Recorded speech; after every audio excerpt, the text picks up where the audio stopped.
So let's continue with Janua, Magica, Reserata, Part 4. Observations upon the foregoing discourse. As evil spirits are of that nature that they hate all good thoughts, motions, and actions in man, therefore divine providence hath set over us more pure spirits, whom he hath entrusted us as with guardians, shepherds, and governors, that they should daily help us and drive away evil spirits from us, and to curb and restrain them, so that they should not hurt us, nor have such much power over us, as otherwise they would. For unto men, according to their deserts and the first excellency of their soul, God had appointed a good governor or angel, from amongst the orders of those that are blessed, for every soul that is God. Is not one or the self same dignification, therefore according to his excellency. The celestial angels are appointed as ministers from that order, whereunto his excellence accorded, to the intent that he may be brought at last to supply those places which were glorified by a form, and also that the prince of darkness might be counterpoised in God's justice. For the reward of iniquity and sin is to be banished from the society, protection and preservation of our benevolent and celestial guardian angel. So it falleth out to regions, countries, cities, kings, subjects, and those officers, when they are estranged or banished the celestial presence by the absence of their appointed and good keepers. Then doth the evil angel bestir himself, is permitted to take place, but woe be to such, or to that thing where he taketh up a dwelling place, for whom he is lord of, he useth as his servants, and where his services may be greatest done there he is most alleged. To measure his industry is impossible. To look into his subtlety is more incredible, being principal and great. And so a contrario, for it to be observed as a notable and approved maxim, that no man is elected by proper name, but according to the measure of his fate, which fate is lively, and hath a quickening spirit in it forever. There is no prince nor potentate could be safe, nor any woman continue uncorrupted, no man in this terrestrial vale or care. Trouble and ignorance could come to the end appointed him by the Almighty Creator, in good spirits did not secure us, or if evil spirits should be permitted to satisfy the wills of man, nothing could be safe if the envious will of the evil spirits were not restrained. As therefore amongst the good spirit there is a proper keeper or protector, the beauty to set over every one corroborating the mind of man to good, so from amongst the order of evil spirit there is by divine permission sent forth an enemy ruling over the flesh, the desires thereof, and the good spirits fight for us as a preserver against the enemy of the flesh. Now man lies between those two in the middle, and safe in the hand of his own counsel, to which of them he will give victory.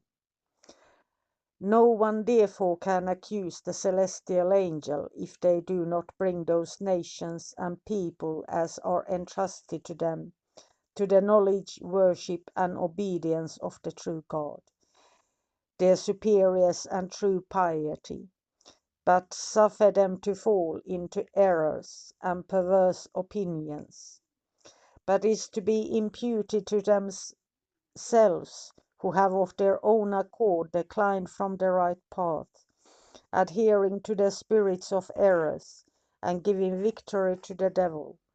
For it is in the hand of the man to adhere to which he pleaseth, and overcome who he will, whereby if once the enemy, the devil, be by man overcome, is made his servant, and can never afterwards contend any more with others.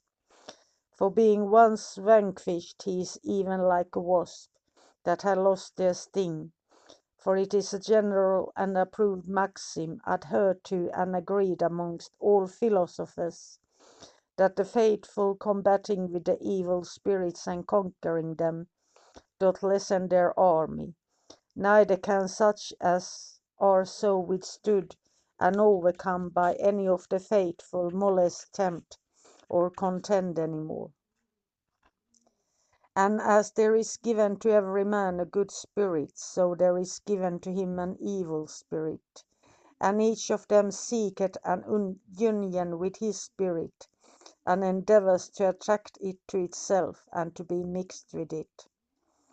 The good angels, through all good works, conformable to itself, changeth us into angelical forms by holy contemplation, and unites us to the superior causes, even to the holy deity, whereby we become more such like. For it is said, he who adhered to God is made one spirit with him. The evil spirits by evil works strives to make conformable to itself, and to bring us into many errors and heresies, yea, even to destruction, as our Saviour Christ said of Judas, Have I not chosen 12, and one of you is a devil? Hence it is concluded that a spirit having influence upon the soul of man, he scatters the seed of his one notion, and such a soul being sown with such seeds, bring forth therefrom such things as are according to the several and respective offices of such spirits, either good or bad effects.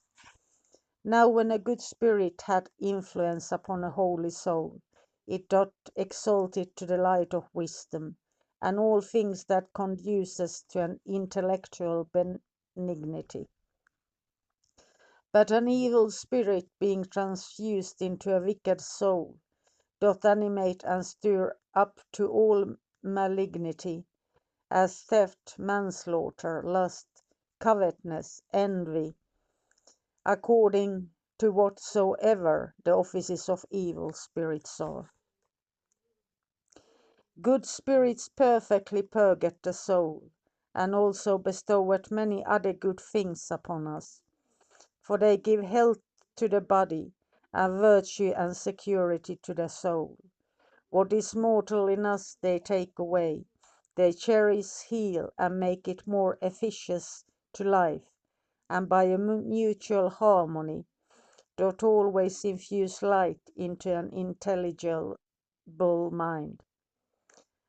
Now we, being governed by the ministry of good angels, having the care of us, do exalt us, and gradually bring us to virtue and dignity, according as our behavior and desert shall make us worthy of them, and subject others to us by certain occult power, etc. But he who shall carry himself unworthy of them is deposed, and thrust down by evil spirits, even to the lowermost degree of misery, according to his evil merits. Let us therefore understand that God is a spirit essential, and in himself essential, and working by himself, essential in all works, and dignifying them by himself, so that the beginning and ending of all things that are already and to come is placed in the fountain and wellspring of all life, comfort, and increase, whereby we see that the heavens and the mighty powers therein, from the highest to the lowest, things that shall have an end, and the earth with all that she bringeth forth, and yea, the lower parts, do all change and are established in and upon the unspeakable power of his providence. How therefore can the heavens run away, or the earth want a comforter, or the lower places look for comfort? Now if it be so that the heavens cannot err, or if the powers, or he so mighty and full of prevalence, if in the house of light there be no darkness, or from the heavens can descend no wickedness, what is he that should live and distrust the Lord, who as he as a spirit in his essential being, without demonstration, unable to be measured, whereby we may find that the love of God toward us is more than a love, and more than can be measured, which was the cause that with his own finger he sealed his saying, this show and sign of his excellent love towards us.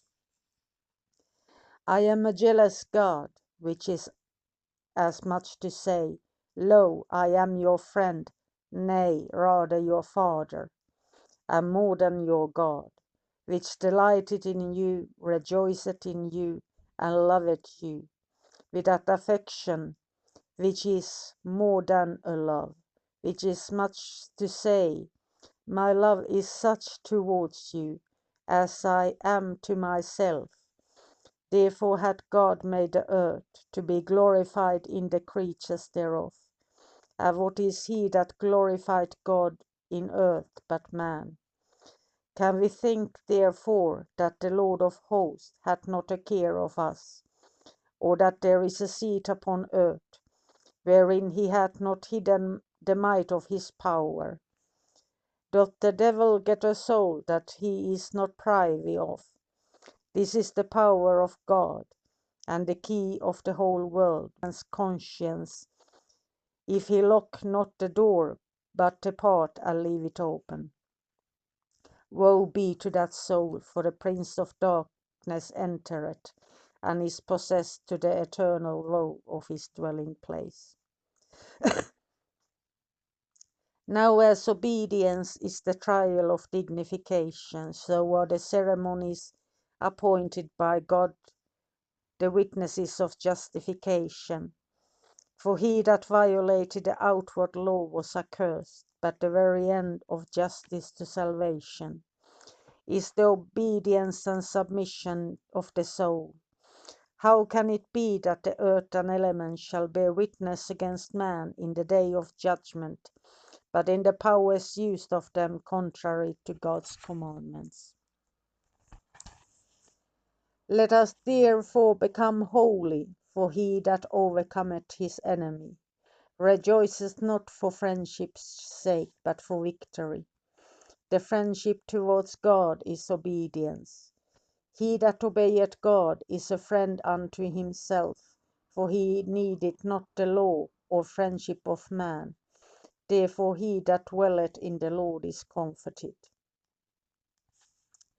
Let us therefore become righteous and just in all things, and strive to make our spirit one with God's Spirit, lest he again should look down upon the earth and say, let us now go down amongst the sons of men. For we see all things grow contrary to their nature and creation, either keeping their dignity and secret virtue shut up in obscurity, or else riotously perishing through the imbecility and forwardness of ignorance.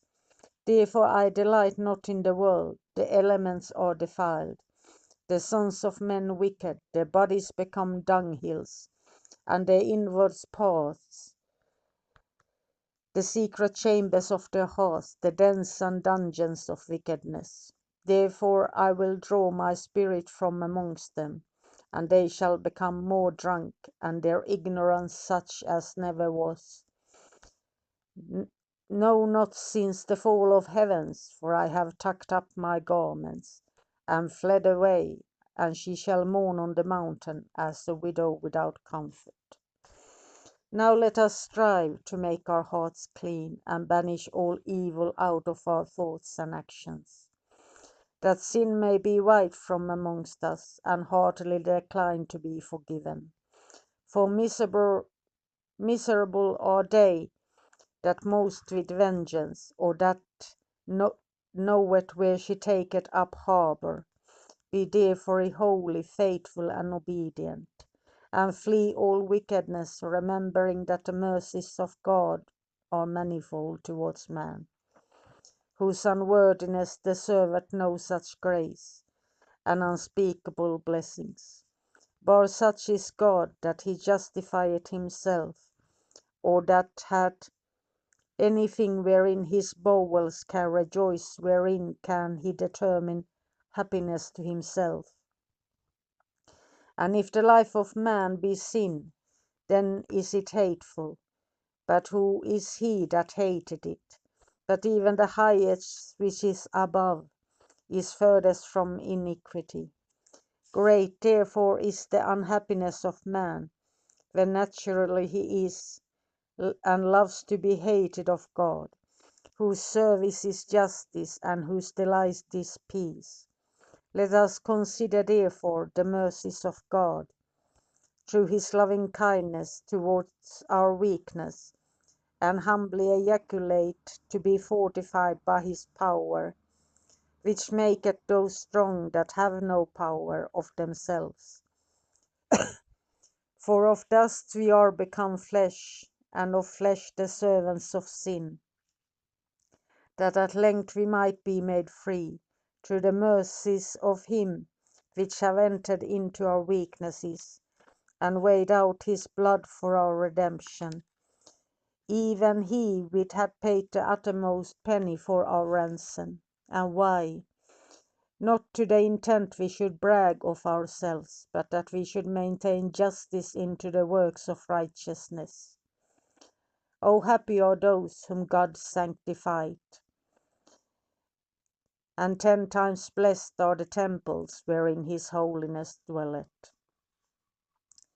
It had been accounted a true saying that generally men are sanctified, the people of the earth through all nations, mystically through the great mercies of God, but where their sanctifications agreed not with the thing sanctified, there entered wickedness.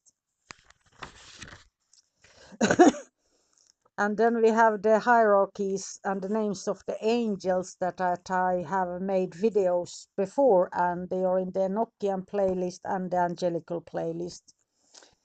So I will continue with just going on with reading about them. Now we are to show forth how by 7 planets all powers are diffused into man from the first cause, and now the influences of the celestial intelligences are principally drawn or descended from the superior powers or 7 great angels, who standeth before the imperial throne of the highest, and what divine gifts man receiveth from above, and how man is strengthened with excellent and admirable virtues from the angelical order or celestial hierarchies. From the order of angels, that he may be a messenger of divine will and an interpreter of the mind of God. From the order of archangels, that he may rule over the beast of the field, fish of the seas, and fowls of the air, over all which command is given him. From the order of principalities, that all things may be subdued to him, he comprehending the powers of all, and drawing all powers to himself by certain secret super celestial force and virtue. From the order of virtue he receiveth power, by virtue thereof he constantly fighting, is strengthened against the enemies of truth, for the reward of which we runs arrayed in this life. From the order of potestates he receiveth power and strength against the enemy of this earthly tabernacle. From the order of dominations he had help, whereby he can subject any domestic enemy. He carried along with him and can obtain his desires end. From the order of thrones man is knit together and being collected together into himself, fixed his memory on those eternal visions.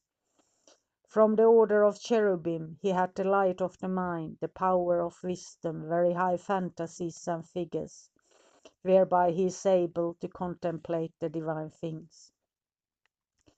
From the order of seraphim, that by the perfect flame of love we may at length inherit them. Oh, they are so gorgeous. I was terrified by them, but the fire was love and it was cool. So I'm in awe of them. Oh, sorry, I forgot myself. We are also to show forth what divine gifts, powers, and virtues man received from the celestial bodies, that is, the 7 planets, called by the astrologers the 7 erratic or wandering stars. From Saturn, a sublime contemplation, profound understanding, solidity of judgment, firm speculation, stability, and an immovable resolution. From Jupiter, an unshaken prudence, temperance, benignity, piety, modesty, justice, faith, grace, religion, equity, and regality, etc. From Mars, constant courage and fortitude, not to be terrified, truth, a fervent desire of animosity, the power and practice of acting, and an inconvertible vehemency of the mind. From the Sun, nobleness of mind, perspicuity of judgment and imagination, the nature of knowledge and opinion, maturity, counsel, zeal, light of justice, reason, and judgment, to distinguish right from wrong, purging light from the darkness of ignorance, the glory of truth found out, and charity, the mother and queen of all virtues. From Venus, a fervent love, most sweet hope, the motion of desire, order, concupiscence, beauty, sweetness, desire of increasing and propagation of itself. From Mercury, a piercing faith and belief, clear reasoning, the vigor and interpretation and pronouncing, gravity of speech, acuteness of will, discourse of reason, and the swift motion of the senses. From the Moon, a peacemaking consonancy, fecundity, the power of generating and growing greater, increasing and decreasing, a moderate temperance and faith, which being conversant in the manifest and occult things, yielded direction to all, also motion to the tilling of the earth for the manner of life, and giving growth to itself and others. This is the influence of the 7 planets, are principally drawn from the superior angelical powers and celestial intelligent angels, as aforesaid, disposing the soul of man, which is the seat of those virtues. The planets dispose the body, only giving it a tractable completion, proportionated and tempered for every good thing, they being the instruments of the intelligences. But God doth yield both influence and increase to all. Now therefore, if the soul work well in this body, it returneth to that divine power and mansion from whence it descended. These are the degrees or ladders by which men do easily ascend to all kinds of powers by a certain natural connection, according to the diverse dispositions of the body and mind, by the favor of the stars in disposing of the body, and the intelligences ruling them, the nature of which the soul in its descent putteth on, the supreme power of the Creator favouring, without whose divine grace and benevolence permitting, no good thing can be effected. We are nextly to show forth how their benevolent influences are depraved in those inferior things, and become causes of evil. Seeing every power and virtue is from above from God, the intelligence and stars, who can neither err nor do evil, it followeth that all evil, and whatsoever is found dissonant and disagreeing in those inferior things, proceedeth not from malignity of the influence, but from the evil disposition of the receiver. Therefore, when the perversity of the subject receives the influence of the perverse, or its debility cannot endure the efficacy of the superiors, then by the heavenly influences thus received into a matter full of discords, somewhat dissonant, deformed, and evil proceed. Now the celestial powers always remain good, which while they exist in themselves and from the giver of light have their influence by the holy intelligences and the heavens. Their influence is good in the first degree until it cometh to the moon, and when it is received in a viler subject it is also vilified.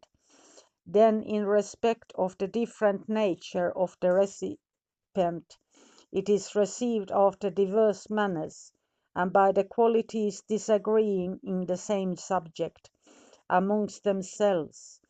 It is likewise varied and patiently suffereth in the subject from whence at length some other thing than the superiors send down, doth result, show forth the hurtful qualities in those inferiors, is far different from the influx of the heavens.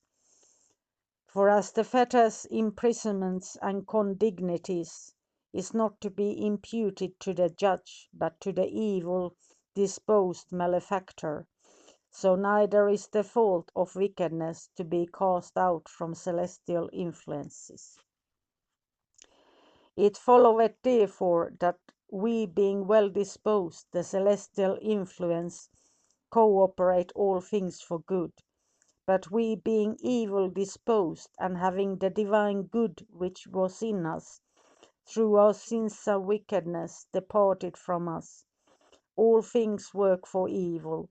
Therefore the cause of all our evil is sin, which is in the disorder and distemper of the soul. We thus falling down and declining from what the celestial influences require, all things rebel and are distempered and work together for our destruction. Then in man's body the distemper of the elements beginneth, evil humours ariseth, the good being disordered and severed from one another by a certain vicissitude both vex and torment the body. There is a most vehement dissonance perceived either by superfluity or diminution, or some intrinsical accident, or by superfluous meat, when superfluous humours are generated, which causes infirmities follow, yea, the animal spirits do fall to contention. Then the celestial influences and made hurtful to us, even as the light of the sun to ill-disposed eyes. Saturn darted down, tediousness, anguish, melancholy, madness, sadness, obstinacy, rigidness, blasphemy, desperation, lying, apparition, affrightances, walkings of the dead, stirrings of devils, etc. Jupiter sendeth down covetousness, tyranny, and evil occasions to get wealth. Mars darted down profane arrogance, furious wrath, violent boldness, and fierce stubbornness, etc. soul darted down, imperious pride and insatiable ambition. Venus, the disease of concupiscence, lascivious loves and filthy lusts, etc. Mercury, cozenages, the seeds lies subtle desires of evil, propensity to sin. Luna, the inconstant progress of all things, and whatsoever is contrary to man's nature, etc. By this means man receiveth hurt, by reason of his unlikeness with heavenly things, from whence otherwise he ought to reap benefit. Now by the same reason of man's dissonance with the celestial influences, they are also subjected to wicked spirits, who is the officers and ministers of God's justice, do discharge their duty in punishing them.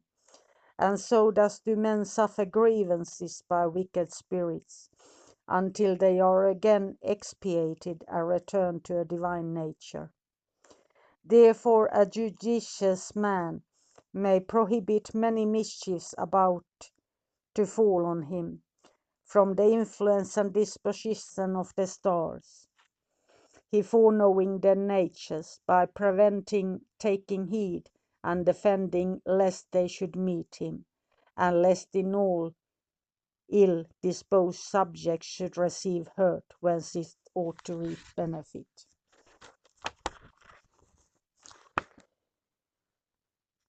And this is the end of this part, and then we continue the next. I love you all. Bye for now.